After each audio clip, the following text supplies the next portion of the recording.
Welcome to Magic Fairy Tales. बहुत ज़माने पहले की बात है। एक ऐसी सल्तनत थी जिसकी वारिस एक नाजुक मिजाज मगर बेहद खूबसूरत शहजादी नीलम थी। बादशाह यानी उसके वालिद के इंतकाल के बाद पूरा मुल्क इस उम्मीद पर था कि शहजादी नीलम अपने बाप की गद्दी संभालेगी, इंसाफ करेगी, रियाया का ख्याल रखेगी और सल्तनत को मजबूती देगी। मगर नीलम की बुनिया किसी और ही रंग में रंगी थी। बादशाह की मौत के फौरन बाद शहजादी ने दरबार, वजीर, रियाया सबको नज़रअंदाज कर दिया और अपने शानदार महल के अंदर एक नया आलम बना लिया। उसे न उमूरे सल्तनत की खबर थी और न उसमें कोई दिलचस्पी। इसका दिल तो सिर्फ एक शौक में डूबा रहता, नए कपड़ों का जादू, शानो शौकत के लिबास और हर दिन एक नया फैशन। नीलम ने अपना महल एक अजीमुशान फैशन हाउस बना दिया। रेशमी पर्दे, नायाब कपड़ों के संदूक, हीरे जवाहरात से सजी ड्रेसिंग रूम, आईनों की कतारें और दर्जनों काम करने वाले, सब कुछ सिर्फ उसकी ज़ैबाइश के लिए था। वो रियाया की फरियादें नहीं सुनती थीं, ना ही वजीर उस तक पहुंच पाते थे। हर रोज वो नए तमाशे और नई पोशाकों में घूमती रहती, गोया सारी दुनिया का मकसद उसकी खूबसूरती का तमाशा करना हो। यहाँ तक कि लोग कहने लगे, ये लड़की कभी भी बादशाह सलामत जैसी हुक्मरानी नहीं कर सकती। बिल्कुल, उसे अपनी शान और शौकत के अलावा कुछ नजर नहीं आता।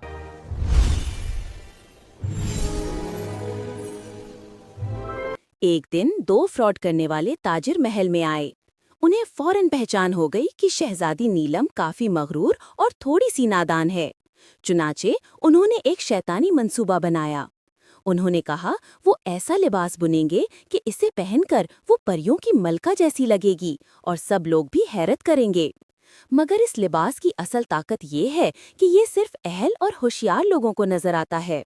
जो शख्स नालायक, अहमक या बेवकूफ हो, उसे ये कपड़ा बिल्कुल दिखाई नहीं देता। यूं शहजादी फौरन जान सकेगी कि कौन ज़हीन है और कौन बेवकूफ, और सबकी हकीकत सामने आ जाएगी। ये तो वाकई निहायत अजीब और शानदार कपड़ा होगा। अगर मैं इस जादुई कपड़े का लिबास पहन लूं, तो फौरन जान सकूंगी कि मेरी सल्तनत में कौन अपने अहदे के काबिल है और कौन बिल्कुल नालायक, कौन अक्लमंद है और कौन अहमक। मुझे ये कपड़ा फौरन बनवाना चाहिए। चनाचा उसने फौरन फ्रॉड करने वाले बुनकार ताजरों को सोने की भारी थैलियां दे दें कि वो फौरन काम शुरू कर दें। 2 नोट की बुनकरों ने शाही महल में 2 बुनाई मशीनें लगा लीं और यूं जाहिर करने लगे कि वो बहुत मेहनत से कपड़ा बुन रहे हैं। हालांकि बुनाई मशीनों पर कुछ भी नहीं था। वो बार बार कीमती रेशम और नायाब सुनहरी धागा मांगते और जो कुछ मिलता सब गायब कर देते और रात गए तक खाली बुनाई मशीनों पर हाथ चलाते रहते। शहजादी ने एक दिन सोचा, मुझे जरूर पता लगाना चाहिए कि वो इस जादुई कपड़े के काम में कहाँ तक पहुँचे हैं। मगर फिर उसे याद आया कि जो शख्स अपने ओहदे के लायक न हो, वो तो इस कपड़े को देख ही नहीं सकता। नीलम को यकीन था कि वो बहुत होशियार है, लेकिन फिर भी एहतियातन उसने पहले किसी और को भेजना मुनासिब समझा। पूरे शहर में इस जादुई कपड़े की खासियत की बातें फैल चुकी थीं और हर शख्स इस इंतजार में था कि कौन ओहदे के लायक है और कौन बेवकूफ। मैं अपने सच्चे और ईमानदार वजीर आजम को भेजती हूँ, नीलम ने सोचा। वो निहायत तजर्बाकार है, अपने मनसब को खूब समझता है और बेहतर फैसला कर सकता है कि कपड़ा कैसा लग रहा है।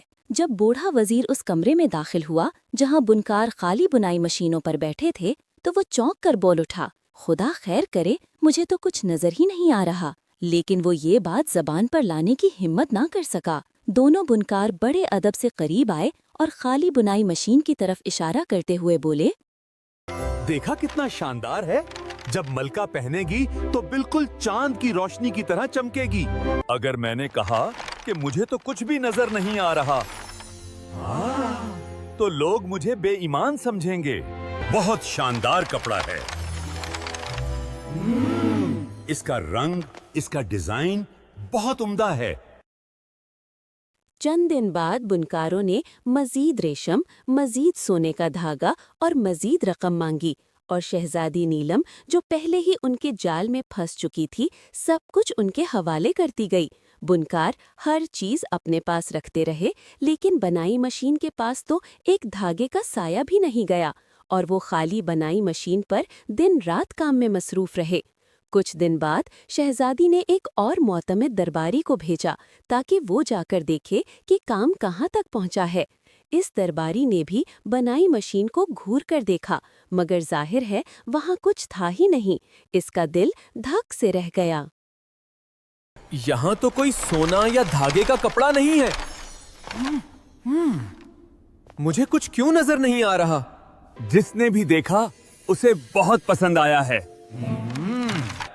आपको कैसा लगा? ये तो बहुत नफीस कपड़ा है। ये क्या हो रहा है? सबको नजर आ रहा है। क्या मैं अकेला बेईमान रह गया हूँ दुनिया में? दरबारी जब वापस महल पहुंचा तो शहजादी नीलम से भी वही कह आया, कपड़ा तो लाजवाब है। पूरे शहर में अब इस कीमती जादुई कपड़े की खबर फैल चुकी थी। हर तरफ लोग आहिस्ता आहिस्ता एक दूसरे से पूछते, क्या तुमने सुना? वो कपड़ा तो नायाब है। आखिरकार शहजादी नीलम खुद भी इस कपड़े को देखना चाहती थी, वो भी जब वो बुनाई मशीन पर तैयार हो रहा था, और यूं एक बड़े जुलूस के साथ अपने दरबारियों के हमराह, जिनमें वो दोनों वजीर और दरबारी भी शामिल थे जो पहले जा चुके थे, शहजादी नीलम उन फ्रॉडी बुनकारों के पास पहुंची। वो दोनों अब पहले से ज्यादा जोश के साथ हाथ हिला हिलाकर बुनाई कर रहे थे, मगर उनकी बुनाई मशीनों पर अब भी एक भी धागा मौजूद न था। अगर आलिया इजाजत दें तो क्या अब आप अपने शाही लिबास उतार दें? दोनों फ्रॉडी बुनकार अदब से बोले, ताकि हम आपको नया जादुई लिबास आईने के सामने खुद पहनाएं। शहजादी नीलम ने सर हिलाया और अपने खादिमाओं को इशारा किया। उसने अपना असल लिबास उतार दिया और बुनकार एक एक करके नया लिबास पहनाते जाने का ड्रामा करते रहे, हालांकि उनके हाथों में कुछ था ही नहीं। नीलम आईने के सामने हर तरफ से खुद को देखती रही और सारे दरबारी तारीफों के अंबार लगा रहे थे। क्या शानदार लग रही हैं! लिबास तो जैसे खास आपके लिए बना हो। क्या खूबसूरत नक्श, क्या नायाब रंग, हैरत अंगेज। शहजादी नीलम अपने खाली मगर जादुई लिबास में परेड के लिए निकली तो लोग हैरत ज़दा रह गए और सब तारीफ करने लगे। किसी में सच बोलने की हिम्मत ना थी, मगर एक मासूम बच्चे ने सच कह दिया, शहजादी ने तो ऐसा कुछ नहीं पहना जिसकी सब तारीफ कर रहे हैं। मुझे भी कोई सुनहरा या चमकदार लिबास नजर नहीं आया। मुझे भी कोई सुनहरा या चमकदार लिबास नजर नहीं आया।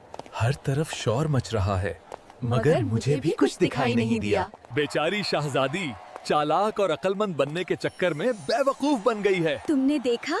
यहाँ तो वाकई ऐसा कुछ नहीं है।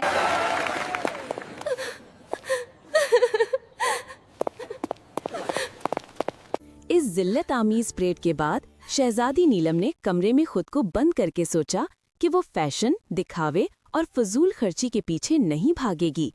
सल्तनत संवारेगी, इंसाफ मजबूत करेगी, अवाम की खिदमत करेगी। अगले दिन सादा लिबास में अवाम के सामने आई, ऐलान किया कि वो अब पुरानी शहजादी नहीं रही और सिर्फ अवाम की भलाई करेगी। यूं बेहतरीन हुक्मरान बन गई और सल्तनत ने सुकून, इंसाफ और खुशहाली देखी। और ये धोखे, गरूर और दिखावे की कहानी सबसे बड़ी सच्चाई का सबक साबित हुई। Thanks for watching.